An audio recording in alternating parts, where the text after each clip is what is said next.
저희 채널에 처음 오셨다면 꼭 좋아요와 구독 부탁드립니다. 그래야 새 영상이 올라올 때 바로 보실 수 있습니다.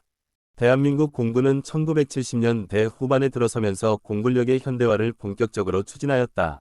특히 냉전 체제 속에서 북한의 항공 전력이 빠르게 증강되고 있었기 때문에 이에 대응할 수 있는 차세대 전투 조종사의 양성이 국가 안보 차원에서 필수적인 과제로 떠올랐다. 당시 한국 공군은 이미 F-5 전투기를 주력으로 운용하고 있었고, 이후 F-4 팬텀 같은 보다 복잡하고 고성능의 전투기들이 추가 도입될 예정이었다. 이러한 상황에서 단순한 기본 훈련기로는 한계가 있었고, 초음속 환경에서 조종사들이 실질적인 경험을 쌓을 수 있는 훈련기가 필요했다. 이때 선택된 기체가 바로 T-38 텔런이었다. 미국에서 개발된 T-38은 세계 최초의 초음속 훈련기로 날렵한 외형과 안정적인 비행 성능을 갖추고 있었으며, 특히 초음속 돌파와 고속 기동 훈련을 통해 차세대 전투기 조종사들에게 필수적인 감각을 익힐 수 있도록 설계되었다. 한국 공군은 이를 통해 보다 체계적이고 수준 높은 훈련 과정을 구축할 수 있었고, 단순히 비행 기술을 익히는 단계를 넘어 전술적 상황에 대응할 수 있는 역량을 길러낼 수 있었다. 따라서 T-38의 도입은 단순한 훈련기 확보가 아니라 공군력 도약을 위한 전략적 선택이었다. T-38 텔런의 가장 중요한 역할은 차세대 전투기로 전환하기 전 조종사들에게 필수적인 고등 훈련 과정을 제공하는 것이었다. 대한민국 공군은 1960에서 70년대에 F-5 프리덤 파이터를 본격적으로 운용하기 시작했고, 이어서 더 대형이며 복잡한 F-4 팬텀, 그리고 이후 F-16 파이팅 팰컨과 같은 현대적인 초음속 전투기를 단계적으로 도입하였다. 이러한 기체들은 단순한 조종 기술만으로는 운용이 불가능할 정도로 복잡한 항전 장비와 고도의 전술 운용 능력을 요구했다. 따라서 조종사들이 본격적인 전투기에 탑승하기 전 초음속 비행 환경과 고속 기동 훈련을 안전하게 체험할 수 있는 중간 단계의 훈련기가 필요했다. T-38은 이러한 요구에 완벽히 부합하였다. 조종사들은 텔런을 통해 초음속 돌파, 고도 상승, 급격한 선회와 같은 고난도의 비행 조작을 반복적으로 경험함으로써 신체적 심리적 한계를 극복할 수 있었다. 동시에 전술훈련 과정을 통해 공중전의 기초를 다지고 복잡한 작전 상황에서 올바른 판단을 내릴 수 있는 능력을 함양했다.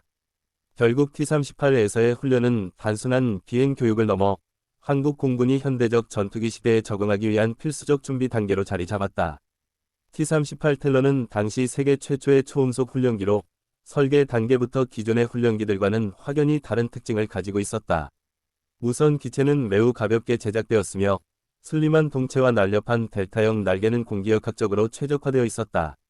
이러한 설계 덕분에 조종사는 비교적 낮은 출력을 가진 엔진으로도 초음속 비행을 경험할 수 있었고, 훈련 과정에서 고속 기동과 고고도 비행을 반복적으로 시도할 수 있었다. 엔진은 제너럴 일렉트릭사의 J85 터보제트로 작은 크기와 안정성을 겸비해 유지와 운용이 비교적 용이했다. 조종석은 당시 기준으로도 뛰어난 시야를 제공하여 훈련생이 공중전 환경을 보다 직관적으로 체험할 수 있도록 했다.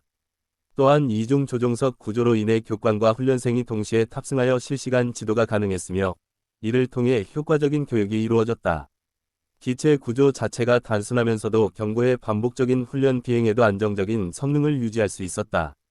이런 특징들은 단순한 훈련기를 넘어 실제 전투기 조종사의 기본 소양을 다질 수 있는 최적의 플랫폼을 제공했다.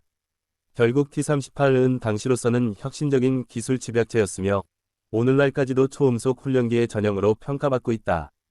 대한민국 공군에서 T-38 텔런은 분명히 혁신적인 훈련기였지만 실제 운용 과정에서는 여러 가지 한계에 직면하였다. 가장 큰 문제 중 하나는 정비와 유지의 부담이었다. 기체가 초음속 훈련기라는 특성상 구조적으로 섬세하고 엔진 관리도 까다로웠으며 정비 인력과 부품 수급에서 많은 어려움이 따랐다. 특히 한국 내에서 부품을 자체적으로 생산하거나 대체하기 어려웠기 때문에 미국에 대한 의존도가 높아질 수밖에 없었다. 또한 T-38은 공군 전체에 널리 보급된 것이 아니라 제한된 수량만 도입되었기 때문에 대규모 훈련 과정에서 모든 조종사들이 동일한 교육 경험을 누리기는 힘들었다. 이로 인해 훈련 과정은 일부 선택된 조종사들에게만 제공될 수 있었고, 전반적인 훈련 체계에는 제약이 따랐다. 시간이 흐르면서 기체의 노후화가 가속화되었고, 유지 비용 또한 점차 증가하였다. 결국 한국 공군은 점진적으로 더 실용적이고 대량 운용이 가능한 다른 훈련기, 예를 들어 T-37, A-37, 그리고 후에는 한국 자체 개발의 T-50 골든이글로 전환하게 되었다. 따라서 T-38은 기술적 가치는 컸지만 장기간 대규모로 뿌리내리기에는 현실적인 제약이 많았던 기체로 평가된다. T-38 텔런의 도입은 비록 소수 운용에 그쳤지만 대한민국 공군이 현대적 훈련 체계를 마련하는 데 있어 중요한 이정표로 작용했다. 당시 한국 공군은 급속히 발전하는 북한의 공군력에 대응하기 위해 최신 전투기를 지속적으로 도입하고 있었으며 이에 걸맞은 조종사 양성이 필수적이었다. 단순히 비행 기술을 가르치는 수준을 넘어 초음속 환경에서의 조종 능력, 고속 기동 훈련, 전술적 판단력까지 배양할 수 있는 고급 훈련 과정이 필요했다. T-38은 바로 이러한 요구를 충족시켜 주었다. 이를 통해 공군은 조종사 훈련 과정을 단계적으로 세분화하고 기초 오른쪽 화살표 고등 오른쪽 화살표 실전기 전환이라는 체계를 정립할 수 있었다. 이는 단순히 몇 대의 기체를 운용한 경험을 넘어 한국 공군이 현대적인 훈련 철학을 받아들이는 계기가 되었고 후일 국산 훈련기 개발의 기초가 되었다. 실제로 T-38에서 얻은 경험은 T-50 골든이글과 같은 한국형 초음속 훈련기의 탄생에도 영향을 주었다. 따라서 T-38은 수량 면에서는 제한적이었지만 전략적 의미에서는 한국 공군의 도약을 가능케 한 상징적 훈련기로 평가된다. T-38 텔런은 비록 대한민국 공군에서 제한적으로 운용되었지만 그 경험은 이후 한국 항공력 발전과 훈련체계 구축의 중요한 유산으로 남았다. T-38을 통해 한국은 초음속 훈련기의 필요성과 효과를 직접 체감하였고 단순한 기초 비행 교육에서 벗어나 보다 체계적인 고등훈련 과정을 정립할 수 있었다. 이러한 경험은 조종사들의 전투기 전환 과정을 크게 향상시켰으며 공군 내부적으로도 현대적 훈련 시스템의 중요성을 인식하게 만들었다. 더 나아가 이 기체의 운용은 국내 항공산업에도 직간접적으로 영향을 미쳤다. 한국은 단순히 외국 기체를 도입해 사용하는 데서 그치지 않고 자체적인 초음속 훈련기를 개발해야 한다는 필요성을 절감하였다. 결국 이러한 배경 속에서 KAI T-50 골든이글이 탄생하게 되었으며 이는 한국이 항공기 독자 개발 역량을 갖추는 중요한 분기점이 되었다.